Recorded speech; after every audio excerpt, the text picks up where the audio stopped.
Okay, so let's talk about this government shutdown.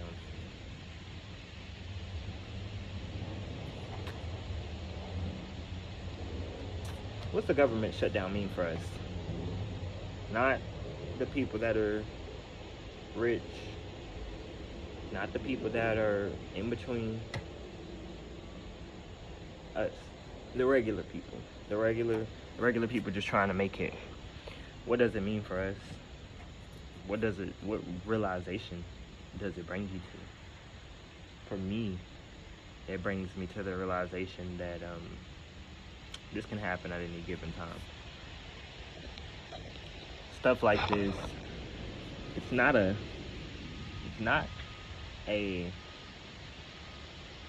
how do I say, more so of a, and this is my opinion, so please don't take anything that I say too to heart or whatever. Everybody's entitled to their own opinion, and these are just my opinions. But with that being said, I don't really believe that it's so much as it is a political issue, but I don't believe it is so much of a political issue more than it is a controlling mechanism. So in my opinion, that's kind of more so what it is. It's just showing the level of control that our government has over everything. And so it hurts whenever you work for the government and the government's turning their back on you, because within the government, nobody can compromise. No one can come to an agreement. And when I decided to think about nobody can compromise, no one can agree, when I thought about that, actually, I'm not very political, but it made me think a little bit more about politics. Just the fact of having the left and the right side. So the left and the right side, it's almost set for America to be split, right? We talk about unity all the time, and how we can change things and make things come together, and how we can unify. But if you think about it truthfully, the whole political parties, both of them, the left and the right, are based off of separation. And if there wasn't, right, hear me out, if there wasn't, it wouldn't be left and it wouldn't be right. Simple. There's a side to choose, right? There's a side to get on. It's left or it's right, right? Which in turn makes people feel as if they have to defend something, right? They have to defend the left side. They have to defend the right side, right?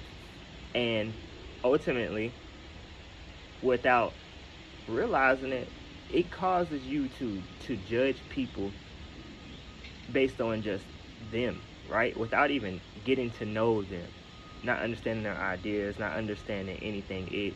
It causes you to, kind of be prejudiced in a way, and that's the word that I would use to describe politics. Pretty much, it's prejudiced, and that's okay, because obviously everything's not gonna be perfect in the world, and that's understandable. Everything's not gonna be perfect, but I just wish people would be able to compromise. The word is compromise, because nothing's gonna be perfect. Neither way that it goes. If it goes to the right side, it goes to the left side. Neither one of them's gonna be perfect, because the fact of the matter is nobody or nothing is perfect. So we have to learn to compromise. We have to learn how to stop being so this person did it, that person did it. Instead of pointing the fingers at everybody else, we need to walk up to a mirror, look at ourselves, ask ourselves, okay, is there anything that I can do to change my mindset on the whole thing? Is there anything that internally you can change? That's what we need to ask ourselves, right? Can we change anything internally? Can we understand what the facts are and what is just opinions? What is just propaganda? What is just blah, blah, blah, blah, blah? Just because you have freedom of speech doesn't make it true. It doesn't make everything that you say true just because you are able to speak freely. So in my personal opinion, like I said, I'm not very political, but whenever it comes to anything Democrats or Republicans are saying, there's truth and there's falsities in both, right? There's truth and there's false in both, right? That's just the fact of the matter. Now, where I stand is being able to decipher between the two, right? What's the truth and what's not, and that's true based on factual evidence, because that's all we have, right? Unless you get out and you're touching the people, you're talking to the people, all we have is just factual evidence, statistics, pretty much. That's it. That's all we have to go on. So with that being said, that means everyone is entitled to go and research their own self. You don't have to listen to what that guy said and believe it. You don't have to listen to what that person said and get upset about it, right? Because you have the freedom to go and look and see if it's true. See if it's true or not. Believe whatever you want to believe, but you have the opportunity to go and look at the facts, the evidence.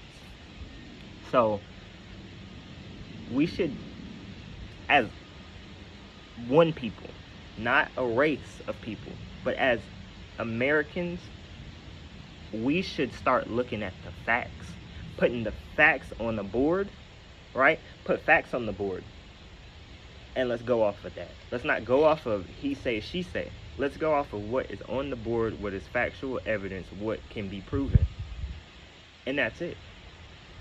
And then we'll be able to compromise, right? We could start compromising just a little bit, because sometimes you do have to sacrifice some of your integrity for what's right, for what is right. And that's all I'm saying. And I don't want to take up too much time, but I just wanted to get this out. I just wanted to talk about this. It was just sitting heavy on my heart because of the government shutdown. And if you stay to the end of the video, please consider liking, subscribing, and I appreciate every single person that has watched any of my videos or anything. Thank you guys.